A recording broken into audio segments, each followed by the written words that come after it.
আজকে হলো পৌষ সংক্রান্তি। তো ওই জন্য আজকে ভোরবেলা উঠেছিলাম, যখন অন্ধকার ছিল তখন উঠেছিলাম, প্রায় 4:10-15 বাজে ওই টাইমে উঠেছিলাম। পুরো অন্ধকার, আমি লাইট জ্বালিয়ে জ্বালিয়ে কাজ করেছিলাম। তো উঠে বাসি ঘর দোয়ার সব ঝাড় দেওয়া, মোছা, রান্নাঘরের যা ছিল বাসি সব কিচ্ছু করে তারপরে কালকের যা কাপড় জামা ছিল, তার আমার বড় ছেলে, ছোট ছেলে, তারপর তোমার দাদা ভাইয়ের মানে সোয়েটার টোয়েটার যা ছিল সব কিছু ধুয়ে টুয়ে তারপরে স্নান সেরে আসলাম। এসে এই যে পিঠা দিতে আসছি। তো তুলসী বেদিটাও ধোয়ালাম, নিচটাও ধোয়ালাম, ধুয়ে তারপরে এই যে পিঠা দেবো। তো আজকে আমাদের মধ্যে সূর্য দেবতা যখন মানে উঠে আর কি, ওঠার সময় পিঠা দিতে হয়। তো আজকে একটু লেট হয়ে গেছিলো আমার, যেহেতু ছোটো ছেলেটা উঠে গেছিলো আমার সাথে সাথে।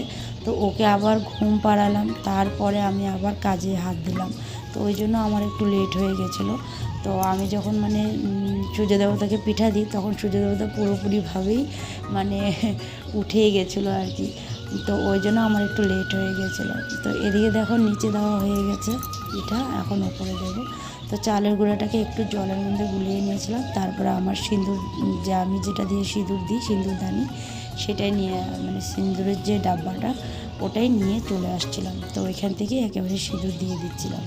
তো ওইদিকে নিচে দেওয়া হয়েছে, এখন তুলসী বেদিতেও দিয়ে দিচ্ছি, তারপরে দেবো হলো রান্নাঘরে মানে চুলোতে। তো উনুনে দেওয়া হয়, তো আমাদের তো আর উনুন নেই, তো চুলোয় আছে। আমরা যেহেতু গ্যাস চুলোতেই রান্নাবান্না করি, ওই জন্য গ্যাস চুলাতেই পিঠাটা দেব। তো পিঠা দেওয়ার আগে দিয়ে গ্যাস চুলা জ্বালানো হয় না, যেহেতু আমাদের মানে গিজার নেই। গিজার না থাকা মানে গিজার আছে কিন্তু লাগানো হয়নি, ওই জন্য গরম জলটা যেহেতু চুলাতেই করা হয়, তো ওই জন্য তোমাদের দাদাভাইকে দিয়ে আমি একটু গরম জল করিয়ে নিয়েছিলাম স্নানের জন্য। কারণ সকালে এত ঠান্ডা জল আমাদের মানে জমা জল থাকে তো ট্যাঙ্কির, ভীষণ ঠান্ডা, ওই ঠান্ডা জলে স্নান করলে আমি আর এসব কিছুই করতে পারতাম না।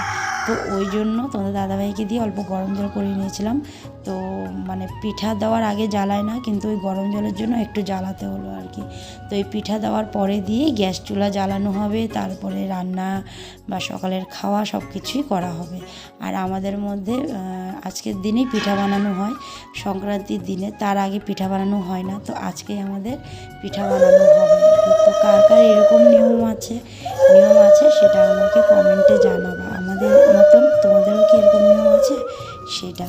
তো এই দেখো আমার তো সবখানেই পিঠা দেওয়া হয়ে গেছে, আর নমস্কারও করে দিলাম। সবাইকে পৌষ সংক্রান্তির অনেক অনেক শুভেচ্ছা ও ভালোবাসা রইল।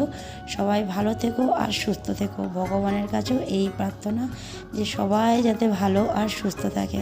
তো চলো দেখা হচ্ছে অন্য আরও একটা ব্লগে। চলো টাটা।